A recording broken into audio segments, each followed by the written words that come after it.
like they want to be in a bad deal, or they want to at least the appearance of being in a bad deal or get done shady, so that they can run to the internet and say, see, it's the shady music industry again. Now I have one of these stories, and then that story might, get more clicks and views and support than the actual music.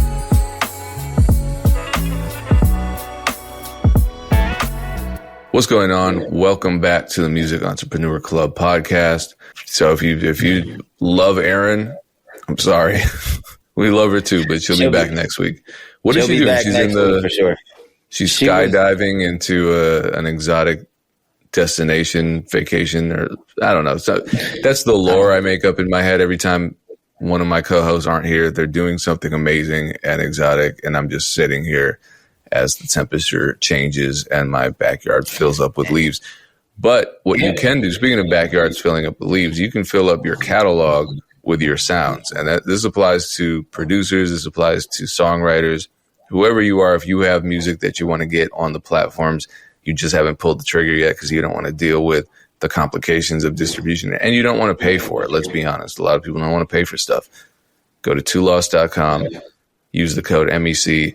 You don't have to pay for premium music distribution for 3 months. You can get tons of music up on all the platforms, Spotify, Apple Music, Deezer, etc., in 3 months, and it's free. So my advice would be just get your catalog all laid out, all the music you want to upload, and then get the free trial using the code MEC on twolost.com and schedule all the uploads out for at least that quarter, if not half a year to a year, depending on how much music you have. Just get it done. Yeah. So yeah, what Erinn is doing is what I think a lot of people in the music industry are doing. I mean, and I know she always says she kind of has one foot in the music industry and she does a lot of other things. But I think, and it's just kind of the nature of an entrepreneur is just to be kind of just working on a lot of different things, planting a lot of seeds, building with a lot of people. So Erinn's always got a lot of things going on that requires her to be in different states.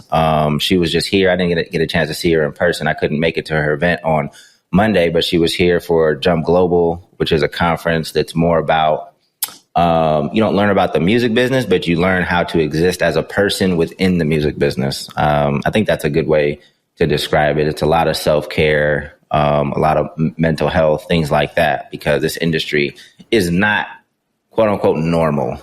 Is not as much structure to it. When I worked for a big company, I got a mentor, I got training. There was much more structure to going corporate. And I think maybe the major labels have something like that. I've never worked at a major label, but when you're doing stuff independently, you don't have that. You have to establish that structure for yourself. You have to, look for mentors. You have to network and kind of, look for that, build that infrastructure yourself. So Erinn's always on the grind. I could respect it. But Payne, in the last week, do you have any wins to share with our community? I feel good about a recent video that I uploaded. YouTube algorithm's been terrible, and I feel like I kind of broke through it a little bit. But more than anything, it felt like a win, given the feedback from producers. It was a video that really broke down the basics of marketing, beats online, and generating revenue through various streams that maybe producers weren't aware of. And so, when you release when I release something, a video, I get a lot of feedback to let me know how it's landing on the community. And for once, all the feedback was positive. And so I think that was not just a small victory related to YouTube, but also it taught me something about my content. So I'm happy about that. Dope. It's hard to get all positive on anything because normally when somebody there's people out there that when they see too much positivity, like that angers them and triggers them. So they have to insert themselves and put a little hater comment. So all positivity is rare, no matter what you post, typically. I got a few wins this week. One I'll share. So I never want to be part of more podcasts But we did launch a spinoff of our Blackbusters podcast. So Big Jaw and Tony Price, and I helped produce it. It's Blackbusters is our flagship movie review podcast where we celebrate, highlight a different Black film every single week. That's been going on for a long time, probably 3 years now. We've been going every week for, I think we're 150 some odd episodes in. But we started a spinoff to that called Remixed. This is where we talk about more mainstream movies and have the discussion of whether or not that movie can be reimagined with a Black cast. In Hollywood, a lot of Black stories aren't told. A lot of times they're not financed, not allowed to tell stories, or at least on a broader scale. There's a lot of independent artists that are doing things and doing whatever, putting stuff on Tubi and things like that. But on a broader scale, there's a lot of stories that aren't told. So we're looking at some of these mainstream films and talking through, like, could it have been done with an all Black cast, and would that make a good movie? So actually today is the first episode we did 40-Year-Old Virgin.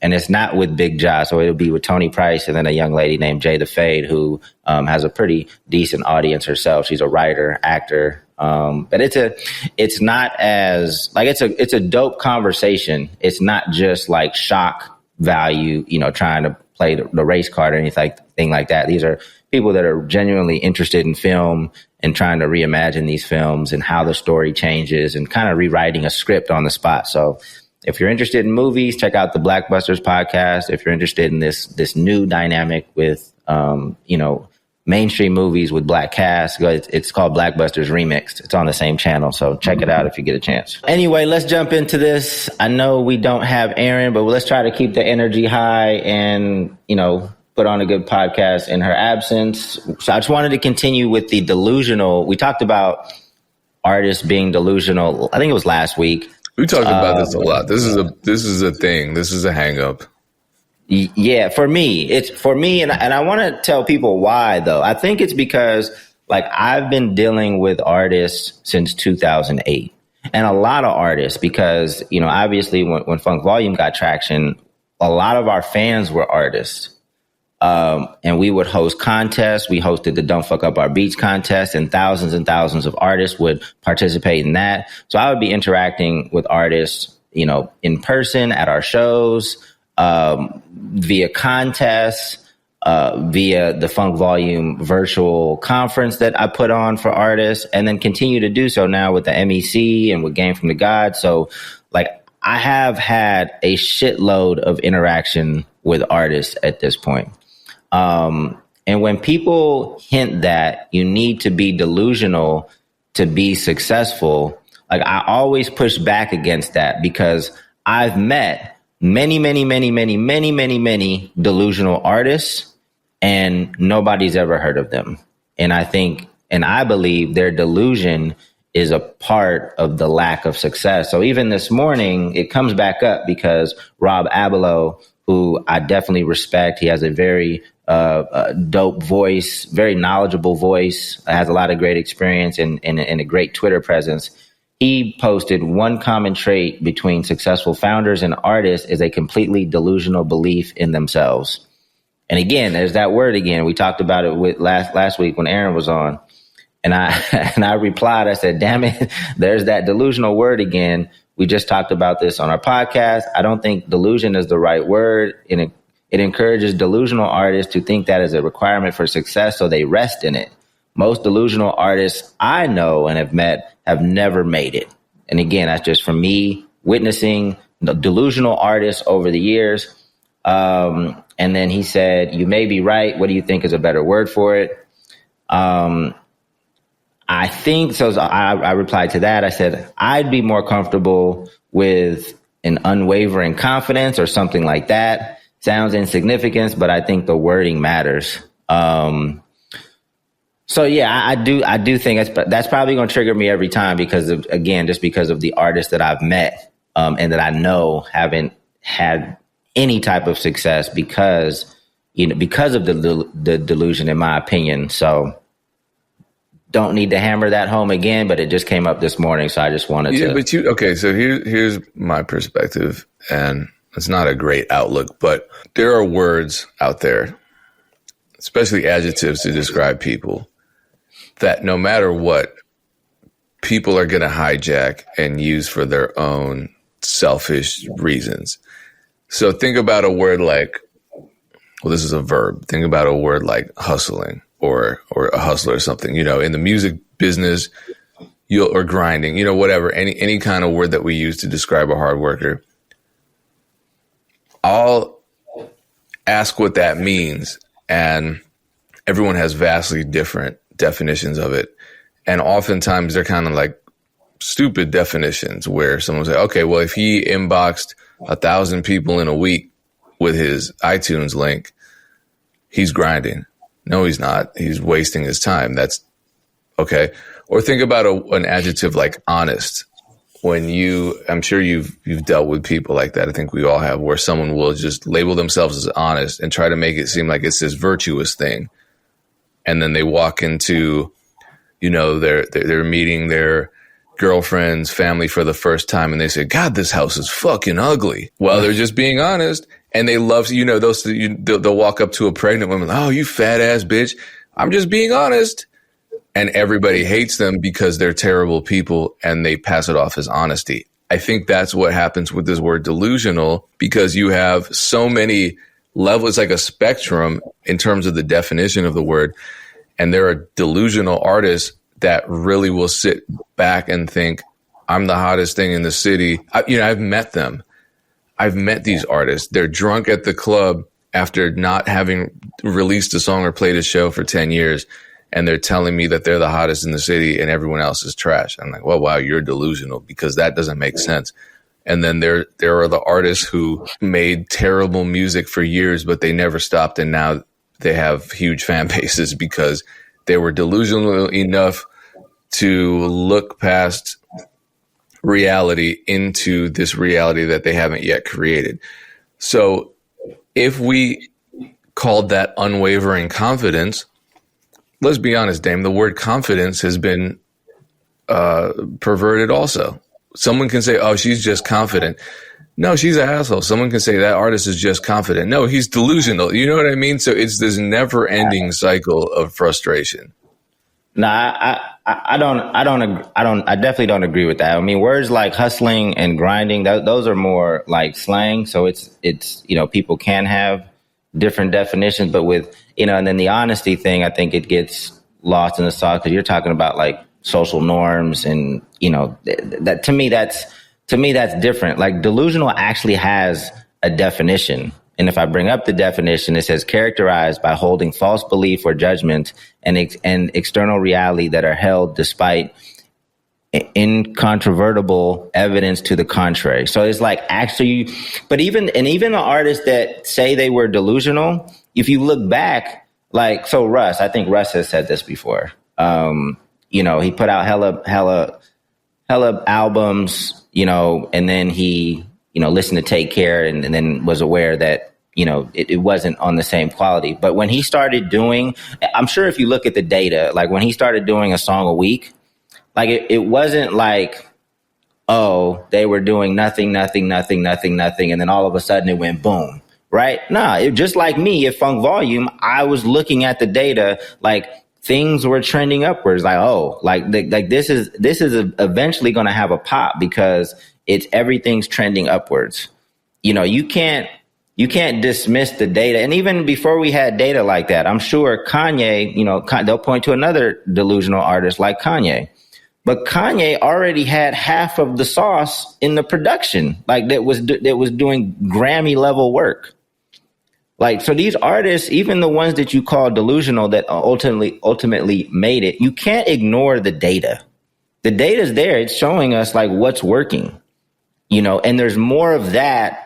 I'm not saying that there's never been a delusional artist that has made it. There was somebody that was super delusional and then, they got on a team and then things went like this and then shot up. But most people have the trajectory. All the artists that I know now, whether it's Ollie Joseph or Kennedy Ryan or La Russell, like all of this is like this. And then, as soon as it's never this and this, it's always on a slant. You're increasing and then you get bigger bumps, bigger wins. So to me, that's different. And, you know, I'll probably leave it alone now, but like delusional actually has a definition. It does, but if it's going against incontrovertible evidence and believing in a false reality or something at a certain time, all of that is contextual. So if you just played your third show and you got booed, the incontrovertible evidence there is that people hate your music. But that's a super small sample size. I mean, I'm not talking about a one-off event. There's a lot of people that there's a lot of things that could have happened with that, right? You could have been playing in front of a rock crowd and you make R&B music, or you could have been, you know, I'm talking, you need a lot more data. Well, I'm talking about if you're an artist that is performing for a genre appropriate crowd, and I've seen this, and your music is just bad. There have been a lot of people who just have bad music at that time. It gets better, but they might flounder for a couple years and everyone's telling them, look, we don't like this. And the data is showing that people don't like this. They're playing shows, people don't come out. They're dropping music, people aren't checking for it. The feedback is negative. Close friends are telling them, oh, that's really cool that you're doing that, but it's just not a good goal. You should be doing something else. Their family's not supporting them. What do you call that? I mean, by definition, if we're going just full on semantics, I'd say that does fall somewhere in the delusional spectrum. But even with that, Payne, you're saying that initially the music's terrible. Like, it doesn't go from terrible to great, like in a booth, right? Like, no, it doesn't. So as you're getting better at your music, I'm sure you're starting to get different feedback. Maybe it might start with your best friend and be like, oh shit, that shit kind of nice. And then you start to get a little bit more confidence and you introduce it to your family. Like, oh shit, that is like, so it doesn't just go flip. Like, you start to see evidence that you're getting better, the music's changing. So to me, that's what the difference is. But I know we got. Yeah, but you're pushing through the discouragement and the reality. I mean, you are changing reality ultimately, because and that's why we call ourselves creators. We're creating our reality as much as we're creating the musical product. And so, you know, based on that reality, even me, like when I started making beats, they were bad. I was around people that weren't going anywhere. No one wanted them. It wasn't viable. I didn't have the right equipment. I didn't have the right mentality. No one believed that this was the thing that I should make a career. I didn't even believe it was something that I should make a career. So at that point, all evidence pointed to it being the absolute worst idea for me to pursue music, in spite of me I was in college. We're missing each other. So in my world, the delusion would be that the music that you were making back then was going to work. No, you got better. You got better, and then you started getting different feedback. You started selling a few beats, and if you would have been selling the same beats, it would have never worked. So is it not realistic for someone to say, hey, look, examine the evidence right now. Your beats aren't good. You're not selling them. The odds are ever against you. No one here wants you to do this. Do the right thing, do the smart thing, and go with what the incontrovertible evidence tells you to do, which is continue on your degree path and get a stable job after that. No, the delusional artists don't change the evidence, right? You change the data. You got new information because you got better. I'm saying the delusional artists rest in their delusion, thinking that they do the same thing and never see result. Like it's never going to happen. Like the delusional artist is like, I don't need to be on social media. I don't need to make great content. So they rest in their delusion. If you get new data, that's different. You're operating on a different set of rules. That's not delusional to me. That's a confidence in yourself that you're going to get better or reach the right audience or yeah, to me, that's it's a totally different one. If your definition of delusion involves some kind of language that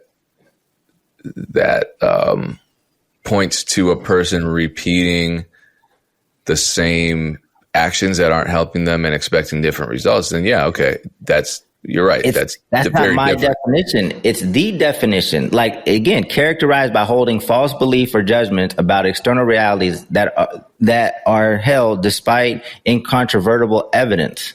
So if it only is incontrovertible evidence, then you're resting in your delusion. If you're changing that evidence by getting better or finding your audience, that evidence is different.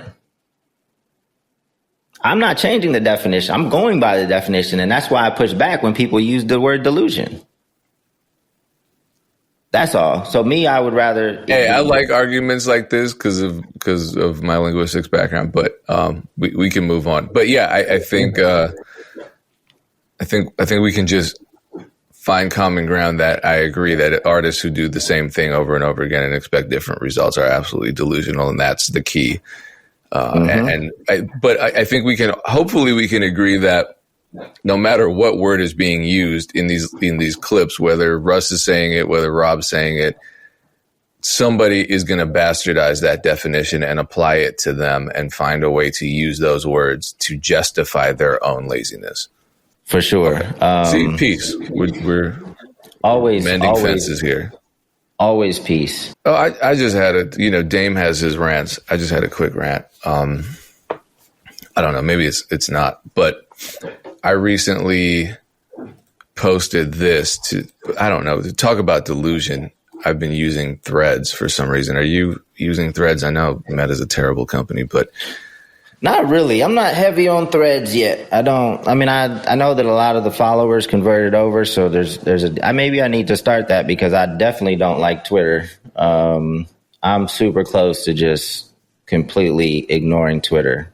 And I probably will in the coming weeks. If Threads is, that might make sense. I probably should just use Threads. Yeah, stick it to the leaping toddler.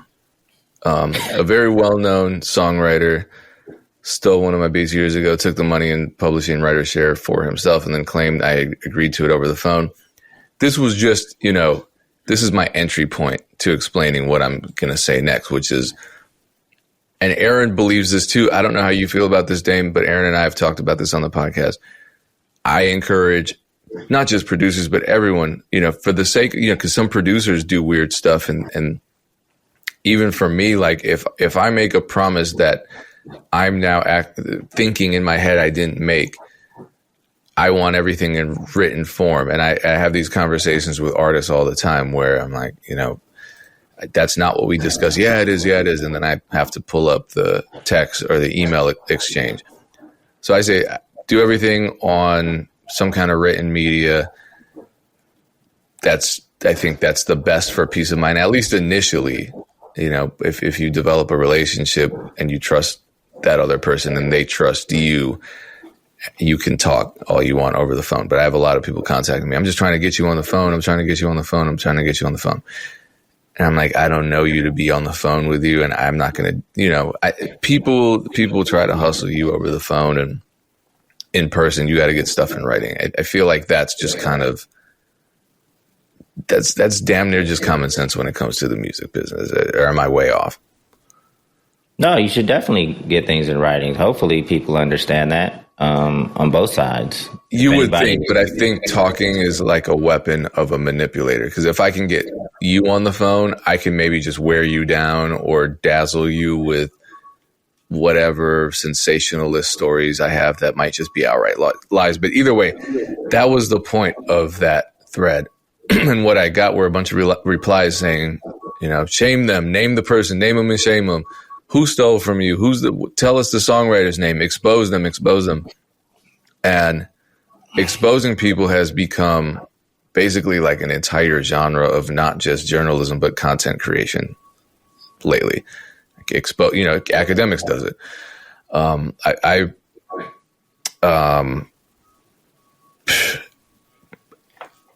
I had to learn this lesson the hard way because I used to do that. I used to expose, any wrong that I felt in the music business. If I witnessed something that I had evidence to use as part of an expose, people doing bad business, Yeah, I would do it.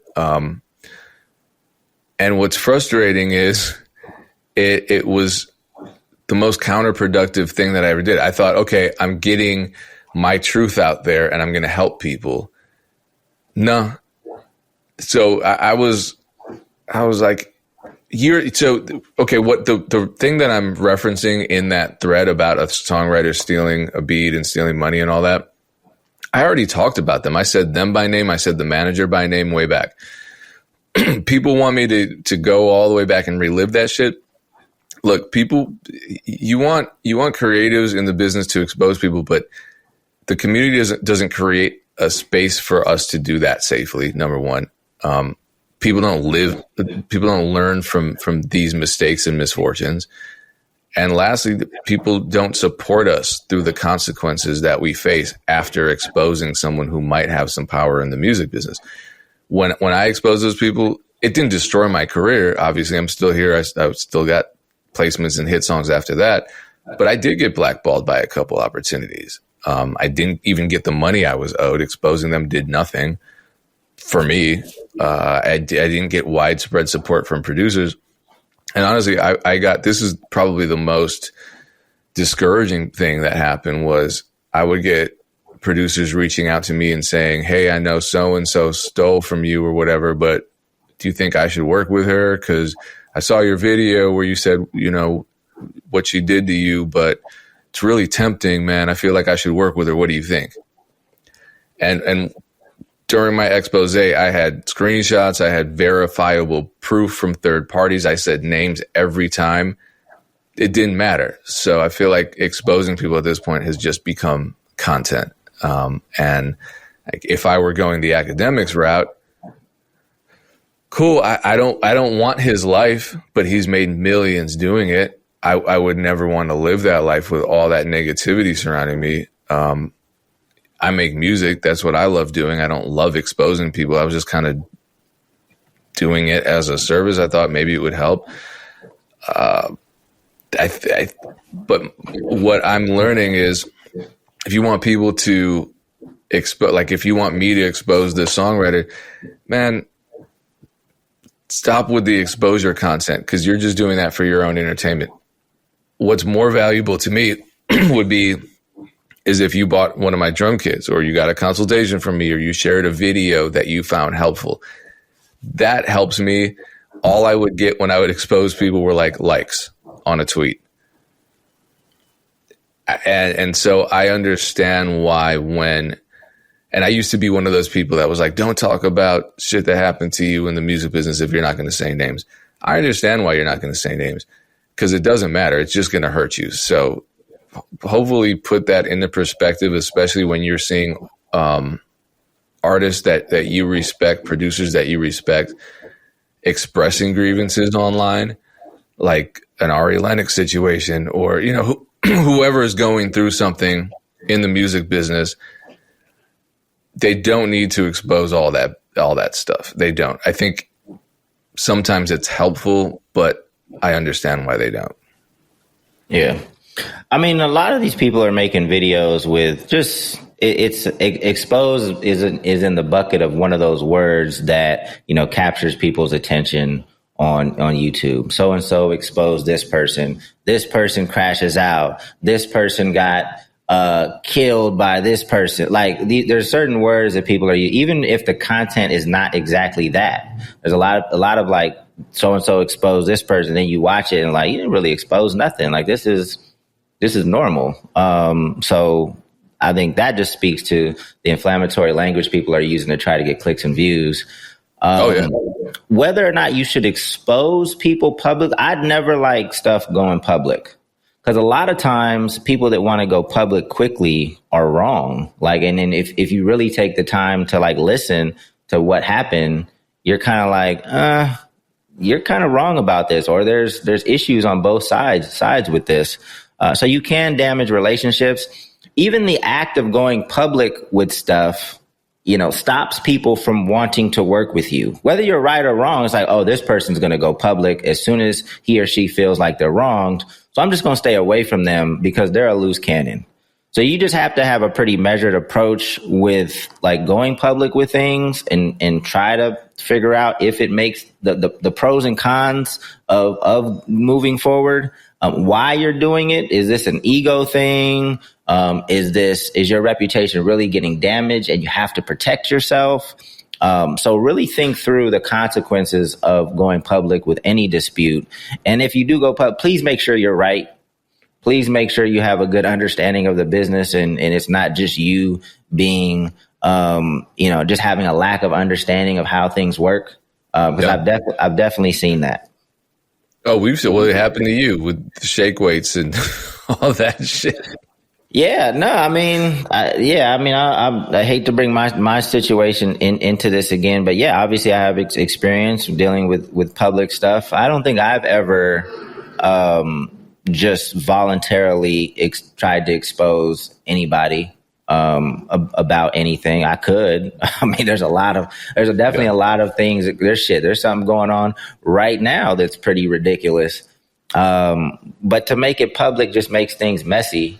And, if you really are trying to resolve something, the last thing you want to do is make things messy, because then it just invites too many other variables and you probably won't reach a resolution as quick as you could if you didn't go, public. So no, and that's absolutely true, because with my situation, I was right. I was definitely in the right. I mean, with your situation, there are all the old school Funk Volume fans that they won't say it to your face, but they'll certainly say it in the comments. Oh, Dame ruined this. Dame's a thief. All that bullshit because they heard one Hobson song. But when you and Hobson had the sit down conversation, that's 10 years later. He's at least clearly done some reflection on the situation and is now seeing it from a different perspective. And his opinion of Funk Volume has changed. My opinion of this situation that I went through hasn't changed, because I knew the other person was dead wrong. So it was in my right to expose them. And I had hard evidence. It wasn't like, well, I feel like, it was like, look, this is what happened. This is what they told so-and-so. This is what they negotiated. This is the amount they took. This is how they took it.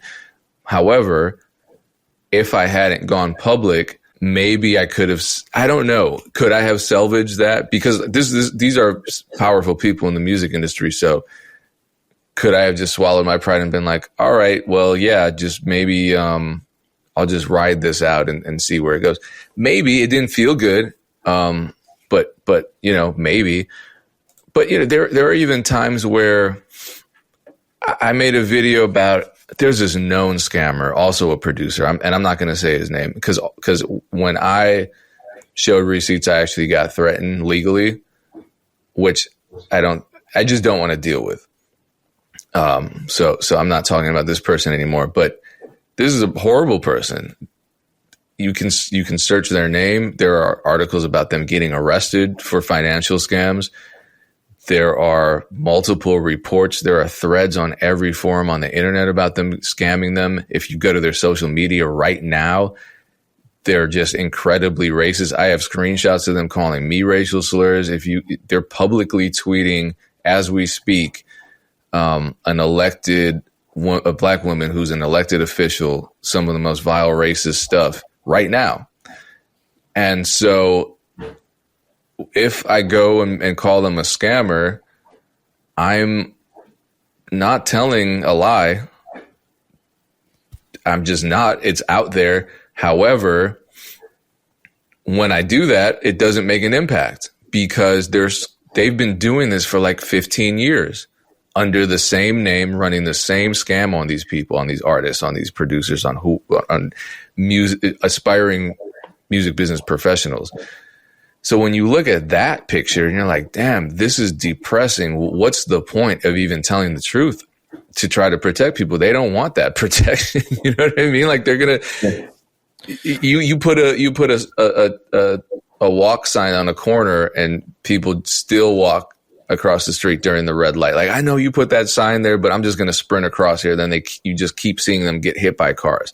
Yeah. And in the meantime, you're suffering all the consequences of trying to help.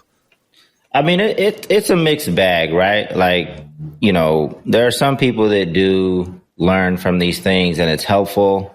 There's also kind of like a sick, twisted, probably a smaller community that like wants to be a part of something negative so they can have that story, right?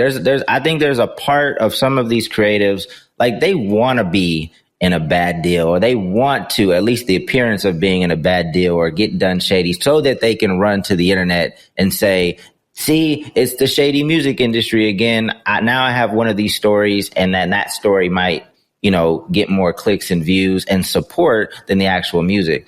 I do think that there are some like sick, twisted creatives that like want to be a part of some type of shenanigans. So they have this story to tell. But yeah, I know we're running short. What are we? We got about 20 more minutes. Do we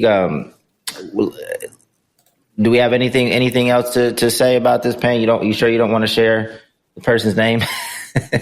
You don't want to expose. I've shared every single name. Yeah. I'm done. I mean, we need the headline. We need DJ Payne 1 exposes blah, blah, blah. So we can put that on the title and get a few more views for this episode. I'll put it on I'll just say DJ Payne 1 exposes Damien Ritter on the title, and we'll see what that gets us. Anyway, we could transition. So if people don't know, I also do Two Lost office hours every Monday at 12. It's on all the Two Lost platforms. So you can watch on YouTube. You can watch on the Two Lost Twitter. I would suggest you watch on YouTube. That way you can ask questions in the comments and things like that. But I had Ryan Schmidt on. He comes on like every 5 weeks or so just to get a legal perspective on things.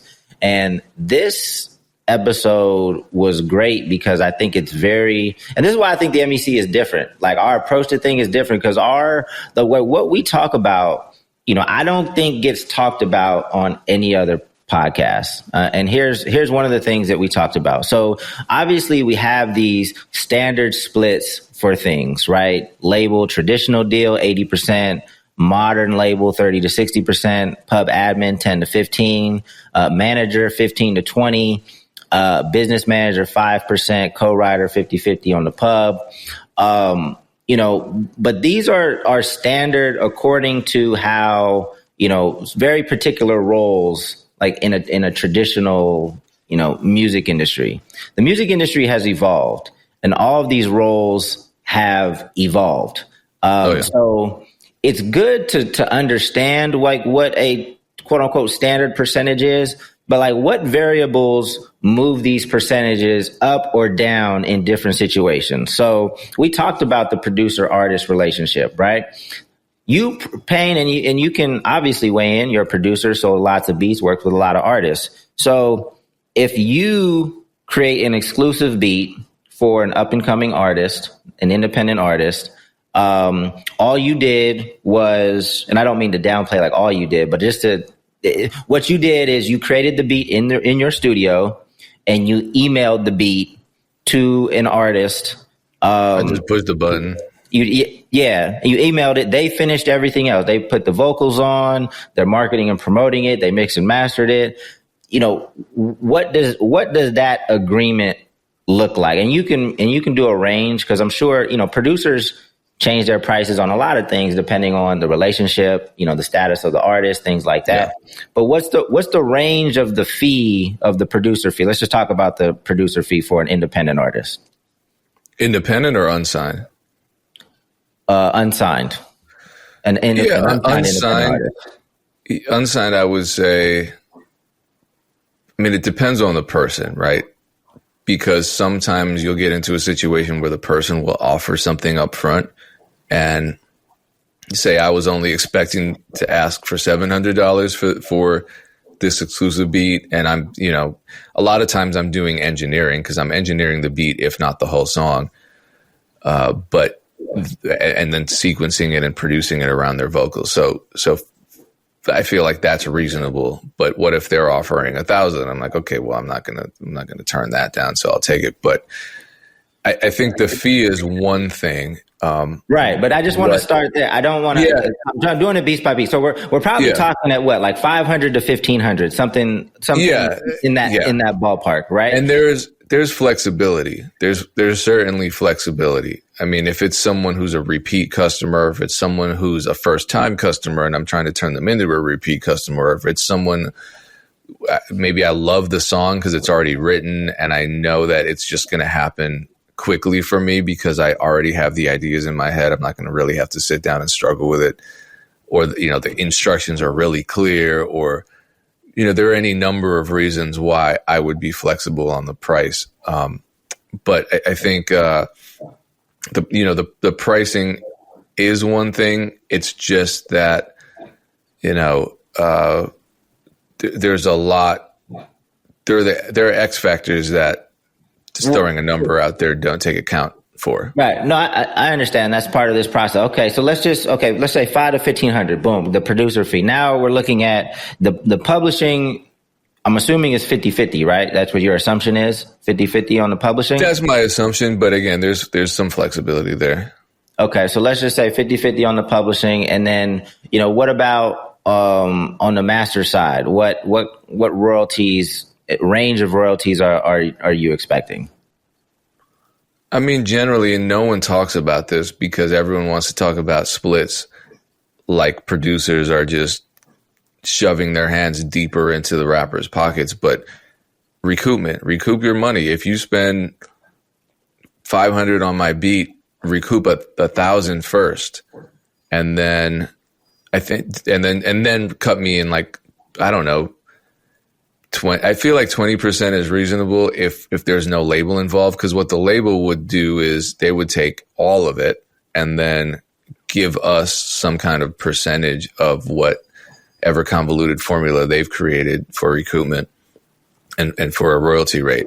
But since it's just the two of us working, no label, no third party, 80-20 seems fine because, the artist theoretically invested more. Right. Okay. So now look at a scenario in which you are it's kind of a kids in the hall situation. We just had 00 on a couple of weeks ago. So you're not only just making the beat and sending it over, but you're in the studio, you're crafting ideas. Maybe you're also engineering the record. You might come up with song titles, you're giving feedback. Then when it comes out, you're helping market, help promote it.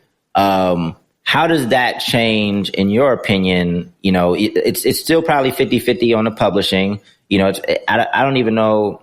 Does that change the producer fee? Like, how would you look at that more as a partnership? Do you not take the producer fee and now it's kind of 50-50? Like, how would you look at that type of partnership?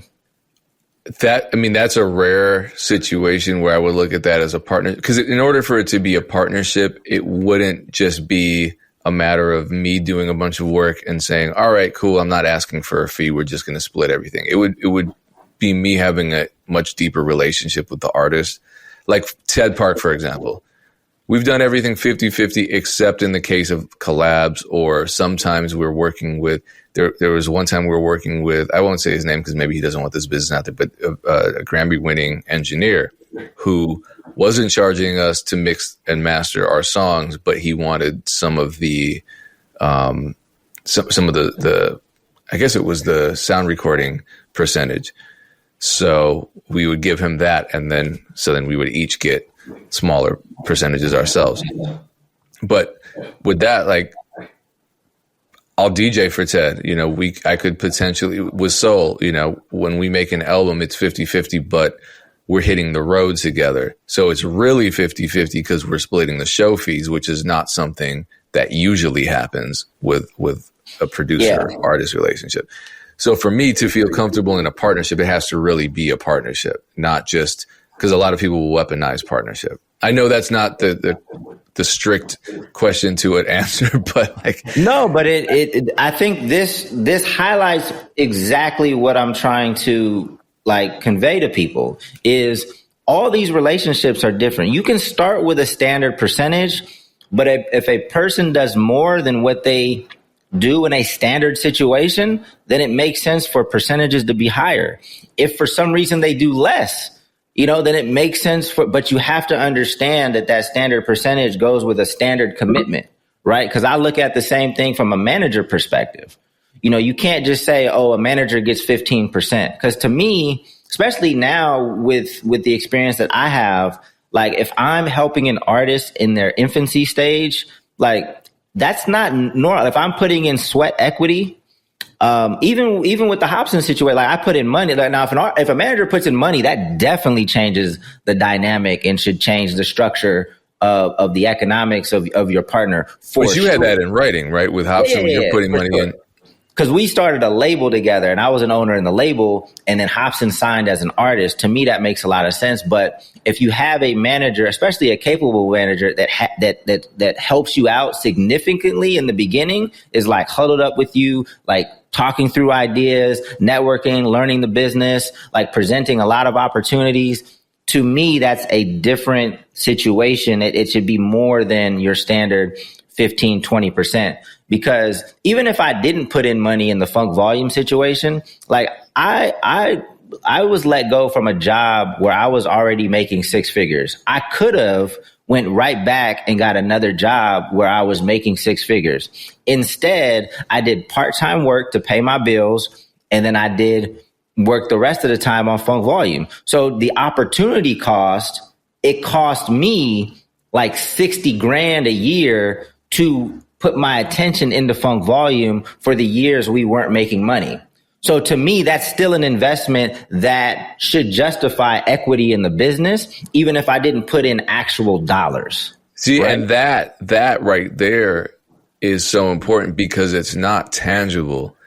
And when you start explaining that, it's so abstract to a lot of people who aren't in that situation. You know, let it be a role reversal where, and I've experienced this as a manager, managing an artist or producing for an artist. And I'm like, I could be doing a million other things right now, but I'm investing in this. So the least you could do is honor the percentages and the splits that we have. And then the artist might flip that on me and say, yeah, but I could be doing this right now and that right now. It's like, that's not how it works, because I'm contributing to your product here. You're not contributing to mine. Yeah, but you're a part of it. That's not how it works, man. So those intangibles are what are hard for us to discuss or convey the value of. Because it's not there. Like, well, you didn't get that $60,000, but I could have. No, you couldn't. Well, I could have gotten 60 million. Like, no, you couldn't have. I've actually done it before. Like, if I'm out for 5 hours doing an event, I want to get paid for that event. Oh, why? Why are you like that? Well, because if I'm at home for 5 hours, I could make 2 beats and get paid twice as much or 3 times as much as what I'm asking you for this show. But it's this abstract concept of like money that doesn't exist for them, and they don't get it, and it's just doesn't help the conversation. It's weird, man. It's like, you know, a lot of artists will say that they're not at the next level because they don't have a manager. But then when they get the manager, they'll devalue like what that manager brings to the table. So it's like, okay, you need a manager. That's a good point. That you need a manager to get to the next level. But then once you have the manager, oh, this was me. Like this person just, you know, plugged in a few things here and there. It's like, but I thought you said that that's the missing piece. And it's not just management. They'll say team. I just need a team. And the team is everybody listed on that thing that Ryan Schmidt posted. And every single, man, can I just interject here with like, let me bring the screen back, because the first, maybe we should look at the replies. And I think this is a very common, pardon me? I just want to look at that first one. After all that, what is really left for the? I mean, it's not percentages on the same thing, though. It's not okay, and that's what I wanted to clarify. But I think this is a very honest, knee-jerk reaction from the average artist, because the average artist will look at that and say, okay, if I get a traditional label deal, 80%, my manager takes 15, and my lawyer takes 5. That's 100%. So I'm getting 0, right? Because they're just adding stuff up, or they'll add all this up and be like, well, this ends up being like 300%.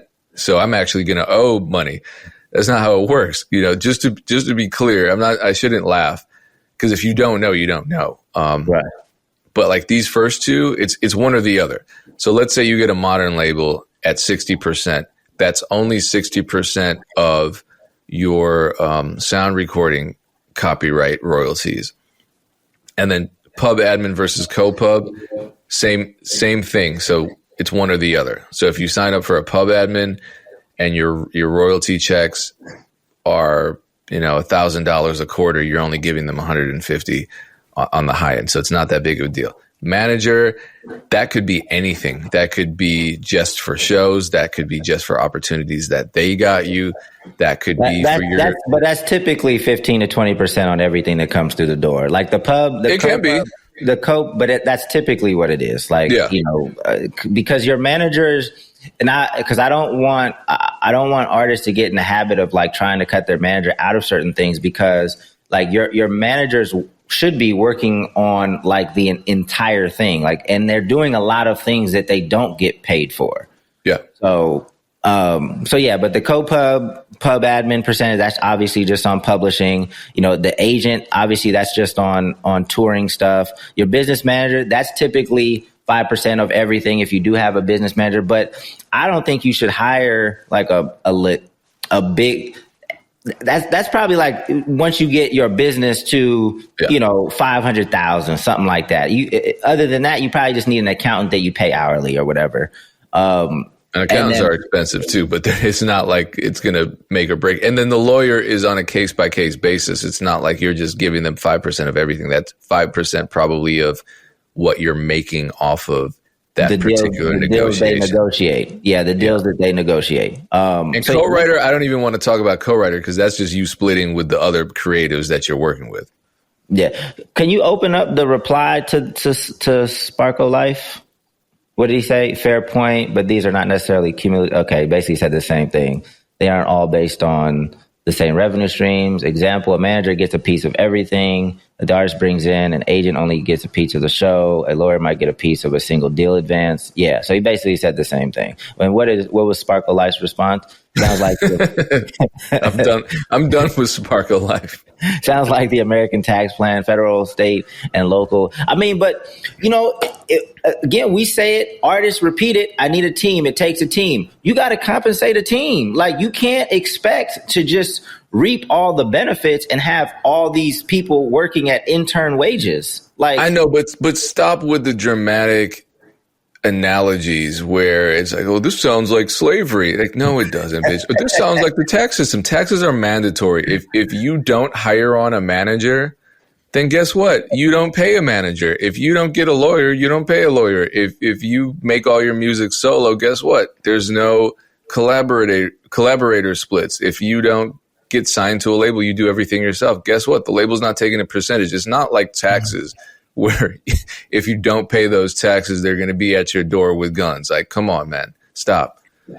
Yeah. So, I mean, it put things in a perspective, but I wanted to have this conversation because, you need to be knowledgeable about the business so that when you decide how you want to structure your team, you can have a more realistic conversation of what those percentages should be so that you guys can get that shit out of the way and work on the actual business, man. Create some dope shit, market, promote it, build your community, and that everybody's incentivized to put their best foot forward.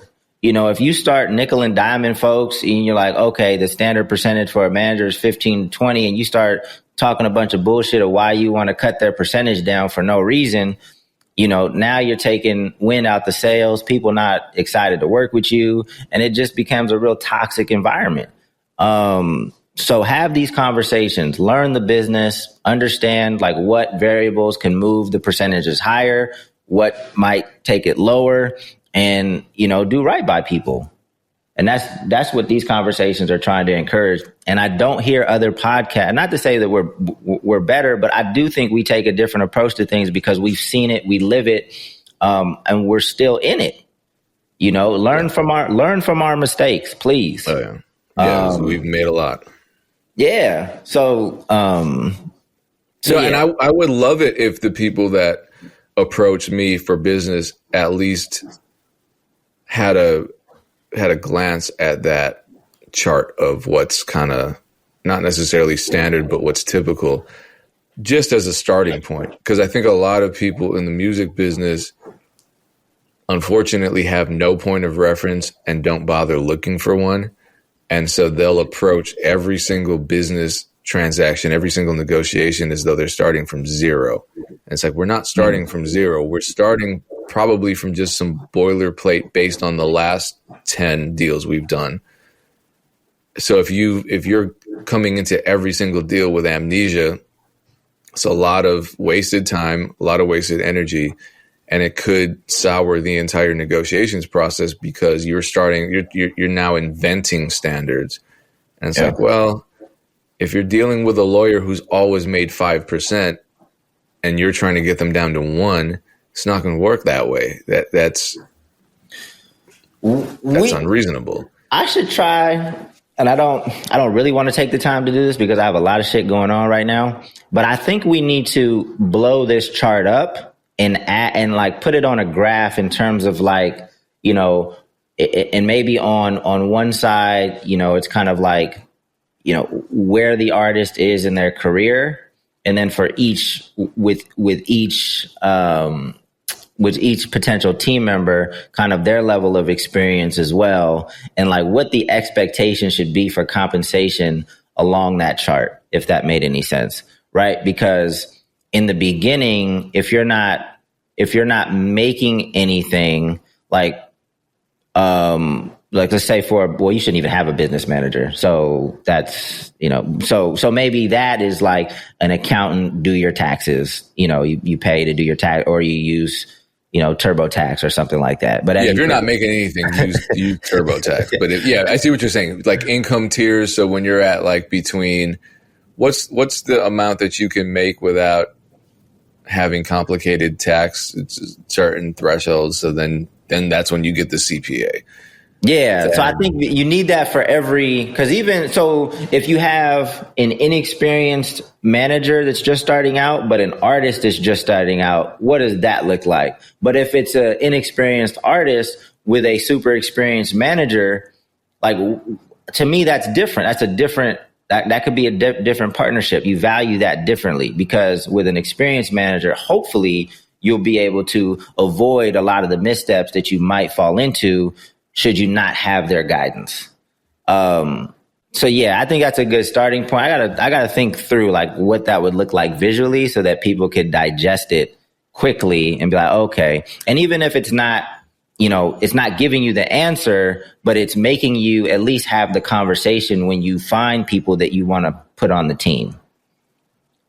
Just a general guide, you know, because a lot of us are just walking around like the lights just cut off and it's the dead of night and we just can't find our way around. And it's like, no, there are guides out there. They're not perfect. They don't apply to every single situation. As our conversations show, there's a lot of flexibility and you should be flexible, I think, and you should be willing to negotiate because there were situations where I don't know if you've experienced this, Dame. Maybe you've always just been a really,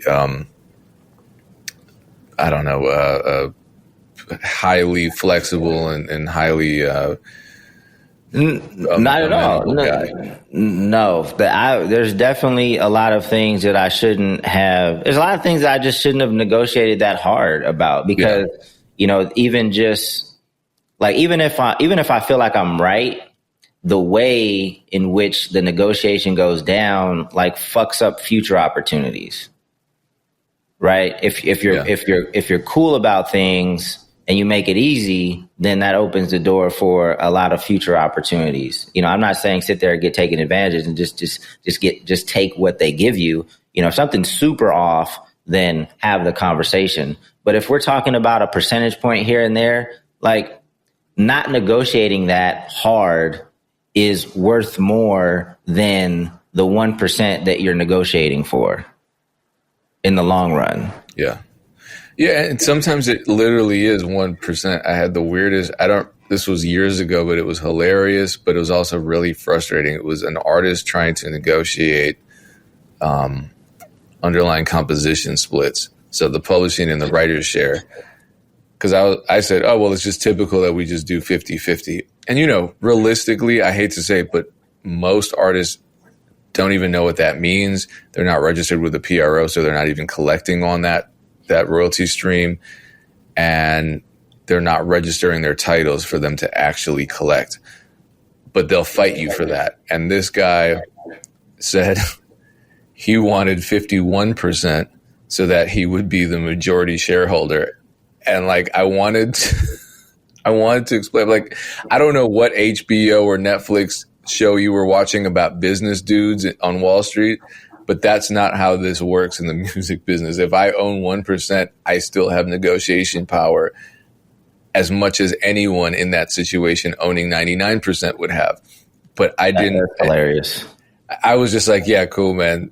51%. You're the CEO now. You got it. This is not a corporate entity. Like if I have 51% of the shares, I can, vote you off the island. Anyway, I think that was a good combo. Let's go ahead and wrap this up, Payne. I got to cut. Okay. Well, as Dame is leaving and living his best life, you can log on to tolost.com right now, use the code MEC and live your best life. Because look, we're at this transition point. It's late November, going into December. A lot of people are listening to music. A lot of people are not making music. So this is a great time to fill that vacuum with your music. Go to tolost.com, use the code MEC, 3 free months of premium music distribution, get all your music up, all your beats up. Try something different. Hopefully you have a little downtime too with the holidays. Maybe you don't. I don't know.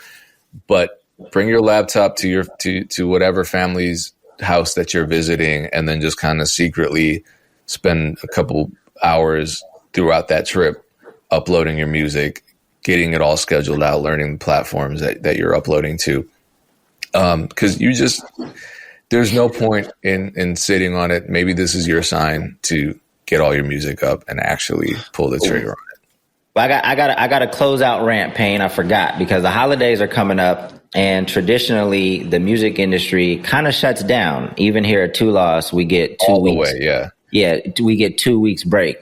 That is a major label industry thing. Independent artists, you don't shut down. You should not shut down. You should continue to release music. You have a community. Whatever you have built your community in terms of what they expect, continue to deliver that. There's an opportunity. It's not like Christmas comes around and people only listen to Mariah Carey, right? They're still listening. I'm still working out. I listen to the same playlist. Like, people are still listening to music. So while maybe other people are taking their foot off the gas, this is an opportunity for you to put your foot on the gas. So continue doing what you're doing. Unless you're burnt out and you just need some time, like mentally, just to kind of take inventory of your emotions and do some self-care, and you're gearing up for a huge 2025. The industry shutting down. Independent artists should not be shutting down. I've talked to too many artists that are slowing down because they're like, yeah, the industry's like that's the industry. You guys aren't part of that. You guys have your own community. You're building your own thing. You set your own rules. Keep things moving. So I forgot to deliver that rant during the episode, but no, that's perfect. Let's end there, because that plays right into what I was saying. I agree. Cool. We appreciate you tuning in. Thank you for engaging. Thank you for commenting. Please suggest topics for future episodes. Or just post some wild take that we can respond to. Sometimes that helps too. But no matter how you engage, thank you so much. We'll catch you on the next episode. Peace. Peace.